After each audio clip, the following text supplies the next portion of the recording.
अस्सलाम वालेकुम and welcome to channel दस्तरखान की दावत। आज मैं आपके साथ शेयर करने जा रही हूँ मकई के चिवड़े की रेसिपी और इसे बनाना बहुत ही आसान है।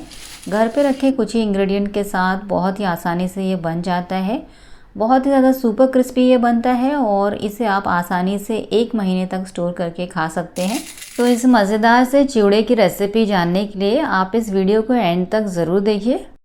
मकई का चिवड़ा बनाने के लिए मैंने यहाँ पर 150 ग्राम मकई के चिप्स या मकई का पोहा ले लिया है। ये बहुत ही आसानी से आपको किराने की दुकान पे मिल जाएगा और ये हमने कॉर्नफ्लेक्स नहीं लिया है, ये बहुत ही आसानी से आपको ग्रोसरी शॉप्स में या तो डीमार्ट में मिल जाएगा। यहाँ पर हमने लिया है 1/4 कटोरी सिंगदाना, 2 टेबलस्पून हमने यहाँ पे किशमिश लिया है, 8 से 10 हमने यहाँ पे बादाम लिया है और 8 से 10 ही काजू लिए हैं और इसे हमने बीच में से इस तरह से काट लिया है, आधा कर लिया है। और यहाँ पर आप ड्राई फ्रूट्स और सिंगदाना की क्वांटिटी कम ज़्यादा अपने चॉइस के अकॉर्डिंग कर सकते हैं। अब यहाँ पर हमने 1/4 सूखे नारियल को पतले लंबे स्लाइसेस में काट लिया है। 20 से 25 करी पत्तों को हमने अच्छी तरह से धोकर ले लिया है। और इस चिवड़े के लिए हम एक मसाला भी तैयार करेंगे जिसके इंग्रेडिएंट्स और इसकी क्वांटिटी मैं आपको रेसिपी के साथ साथ में बताऊँगी। तो चलिए चिवड़ा बनाना शुरू करते हैं। अब यहाँ पर हमने एक कढ़ाई को मीडियम फ्लेम पे गैस पे चढ़ा दिया है। अब इसके अंदर हम 2 टेबलस्पून ऑयल ऐड कर देंगे। हम इस चिवड़े को कम से कम तेल में बनाने की कोशिश करेंगे। अब इसके अंदर हम सिंगदाना डाल देंगे और इसे लो मीडियम फ्लेम पे लगातार चलाते हुए सिंगदाना का गोल्डन ब्राउन कलर आने तक इसे भून लेंगे। तो कुछ देर बाद जैसा कि आप देख सकते हैं सिंगदाने का गोल्डन ब्राउन कलर आ गया है, सिंगदाना बहुत अच्छी तरह से भुन गया है।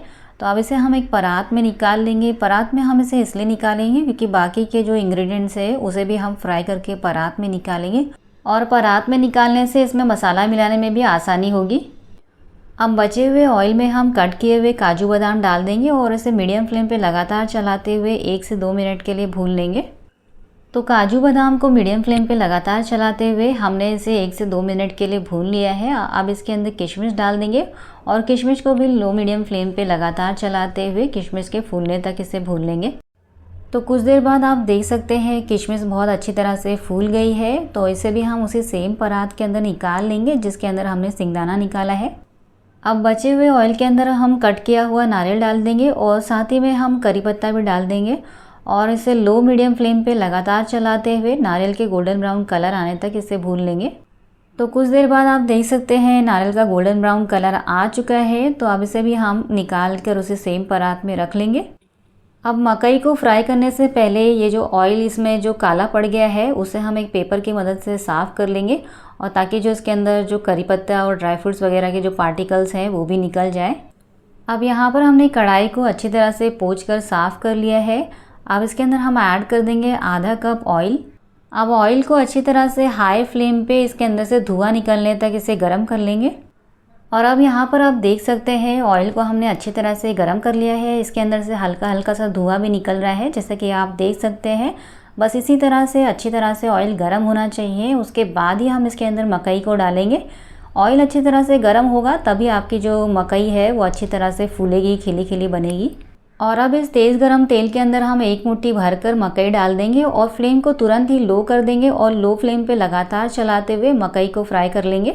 तेल आपका तेज़ गरम होना बहुत ज़रूरी है, तभी आपकी जो मकई है इस तरह से खिली खिली फूली फूली बनेगी। बस कुछ सेकंड्स में ही ये मकई फ्राई हो जाती है। तो ये आप देख सकते हैं कुछ सेकंड्स में ही मकई फ्राई हो गई है। तो इसे हम एक झारे के अंदर निकाल लेंगे। तो यहाँ पर आप देख सकते हैं हमने जो फ्राई की हुई मकई है उसे इस झारे में निकाल लिया है और इसे कुछ देर के लिए हम इस तरह से कढ़ाई के ऊपर ही रखेंगे जिससे कि इसके अंदर का जो एक्सेस ऑयल है वो निकल जाए। उसके बाद ही हम इसे इस परात के अंदर डालेंगे और दोबारा से जब आप इसके अंदर मकई डालें तब भी आपको ऑयल को अच्छी तरह से फिर से गर्म कर लेना है। उसके बाद ही हमें इसके अंदर मकई डालना है और मकई डालने के बाद तुरंत ही आपको फ्लेम को लो कर देना है। इसी तरह से हर बार जब भी आपको ऑयल के अंदर मकई डालना है उस वक्त आपका जो ऑयल है वो बिल्कुल तेज़ गर्म होना चाहिए और तुरंत ही मकई डालने के बाद आपको फ्लेम को लो कर देना है और कुछ सेकंड्स के लिए फ्राई करने के बाद आपकी फूली फूली मकई बनके तैयार हो जाएगी। और इस तरह से ही हमें बाकी के मकई के चिप्स को भी फ्राई करके निकाल लेना है। और मकई को फ्राई करने के बाद ये जो ऑयल बच गया है इसे आप किसी भी सब्ज़ी में इस्तेमाल कर सकते हैं। तो हमारा बिल्कुल भी ऑयल वेस्ट नहीं हुआ है। अब जैसा कि आपको मैंने इस वीडियो में बताया था कि इस परात के अंदर हमने जो चिवड़े के सारे इंग्रेडिएंट्स हैं उसे साथ में ही निकाल लिया था। तो चलिए अब इसे अच्छी तरह से मिला लेते हैं। और जैसे मैं इसे मिक्स कर रही हूँ, आपको चिवड़े की आवाज़ से ही अंदाज़ा लग रहा होगा कि ये कितना ज़्यादा सुपर क्रिस्पी बना है। बहुत ही ज़्यादा मज़ेदार और क्रंची ये बना है। तो यहाँ पर हमने चिवड़े के सारे इंग्रेडिएंट्स को मिला लिया है। अब चलिए इसमें लगने वाला जो मसाला है उसे तैयार कर लेते हैं। तो यहाँ पर हमने ग्राइंडर जार ले लिया है और इसके अंदर ही हम मसाला तैयार करेंगे। तो इस तरह के चम्मच से हम इसके अंदर 2 चम्मच शक्कर डाल देंगे। साथ ही में आधा टीस्पून सफ़ेद नमक, आधा टीस्पून काला नमक डाल देंगे। 1 चम्मच या 1 टीस्पून इसके अंदर चाट मसाला डाल देंगे।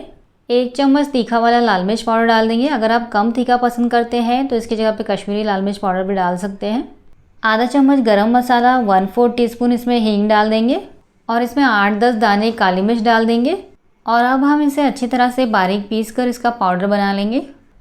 तो यहाँ पर हमने चिवड़े का जो पाउडर मसाला है उसे पीस के तैयार कर लिया है और ये बहुत ही ज़्यादा चटपटा और मज़ेदार ये मसाला बनता है। खट्टा, मीठा, तीखा, बहुत ही ज़्यादा फ्लेवरफुल होता है ये मसाला।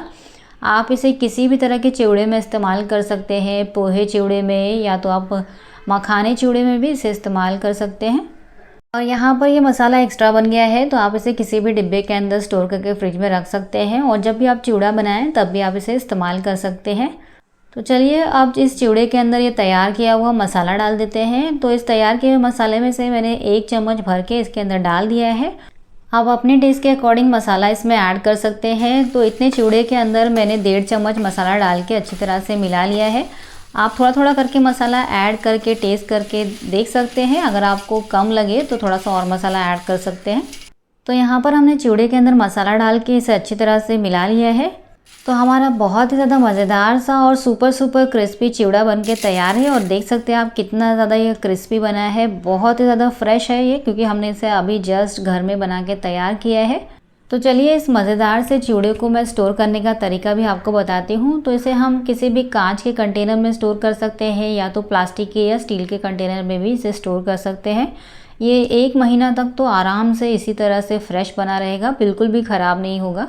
तो तैयार किए हुए चिवड़े को हमने इस ग्लास के कंटेनर में डाल दिया है और आप देख सकते हैं कि हमने सिर्फ 150 ग्राम मकई के चिप्स लिए थे या मकई के पोहे लिए थे और इससे कितने सारे चिवड़ा बनके तैयार हुआ है। तो ये बहुत ही कम कीमत में बनके तैयार हो जाता है अगर आप घर में इसे बनाएंगे।